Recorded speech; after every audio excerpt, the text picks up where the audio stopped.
Hello dear students. Today we'll discuss finites and non-finite verbs part 2. In the previous video we have discussed the same topic of grammar, finites and non-finite verbs, but we have discussed there about only one part of non-finite verb, that is infinitive. And today we will discuss about gerund. Gerund is the ing form of verb which is used as a noun. Actually, by seeing, it is verb plus ing form of verb means present participle form of verb, but it is used as a noun, therefore it is called verbal noun. Okay, by look it is verb, but by work it is a noun. For example, running is a good way to keep fit. Running, run is a verb. Running, run plus ing, this is a verb of ing form, but here in this sentence it is working as the subject of the sentence, means as a noun. He seemed to be interested in fighting. He seemed to be interested in fighting. Here fighting is a noun. I like reading books. Like is the main verb. Reading books. Reading books. Reading is a noun here. Teach me. Now what can we say that as both gerund and infinitive. Gerund means ing form and infinitive means to plus first form or either first form. They have the force of a noun, means they work as a noun and a verb. They have same uses. When they are looking as a verb but working as a noun, so they are of same use. Thus either of them may be used in sentences with not much difference in the meaning. So it means there are many sentences where we can use ing or first form of verb. Like this, teach me to swim.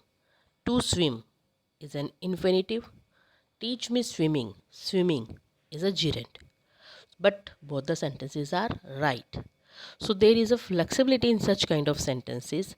Meaning is same, but way of writing is different.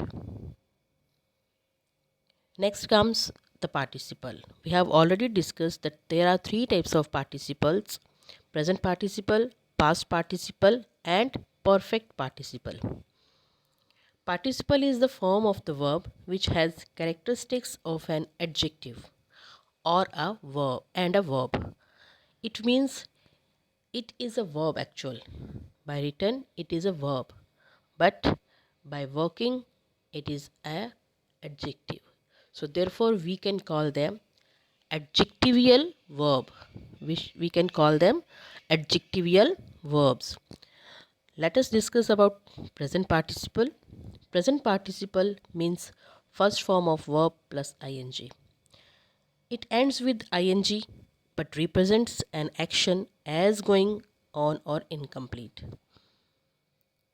We met a girl carrying a basket full of flowers. Here, carrying a basket full of flowers. Carrying. This is a task action, but this is an ongoing action when we met a girl. He was steering journey. It was a tiring journey. It was a tiring journey. Tiring. Journey was tiring. Means it is qualifying. Tiring word is qualifying the journey. So it is an adjective, but it is a verb. Tired plus ing. The blind man, thinking all a safe, tried to cross the road. So here a blind man thinking. So blind man thinking all a safe, tried. Tried is a main verb here. Thinking is the present participle. In past participle, it is a third form of verb. We usually have in the third form of verb, at the last of this third form of verb, We can easily identify that it is third form by watching ed, d, t, en or n. Suppose tried, stayed, sent, taken, etc. It indicates about the completion of task in past. When the task is completed in past, we can use past participle here along with the main verb. Example is there, she looks tired. She looks tired. Tired is used for she, means it is a word which is qualifying the noun she. Here it is used as an adjective. So it is an adjectival verb. Tired is a verb. Tired is third form of verb, but it is working as an adjective to the pronoun she. The candidate selected for this post is my brother. The candidate selected for this post is my brother. So selected for the post, the candidate who is selected is my brother. So the selected word is qualifying the noun my brother. Driven by hunger, she stood an apple. The house was burnt. He gave a written complaint.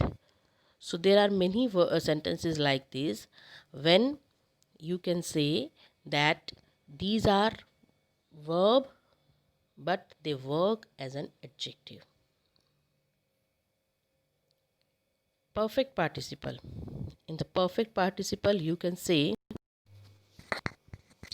that these participles which indicates the ending of a task and after that the starting of a new task are perfect participle. Perfect participle are easy to identify because they usually come with having plus past participle. Having been plus past participle. For example, having finished my work, I went to the market. Having finished my work, I went to the market. So here one task is completed. That is, I have finished my work.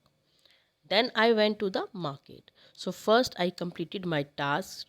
Finishing my task, I went to the market. Having passed the examination, he prepared for an interview.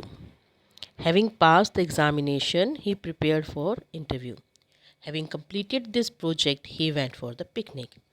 So here we can easily find out that the starting of a new task are perfect participle. After that, the starting of a new task are perfect participle. First task is ended and then the other task is beginning. So I hope you have understood about the non-finites, three types of non-finites: infinitive, gerund and participle. Thank you and have a nice day.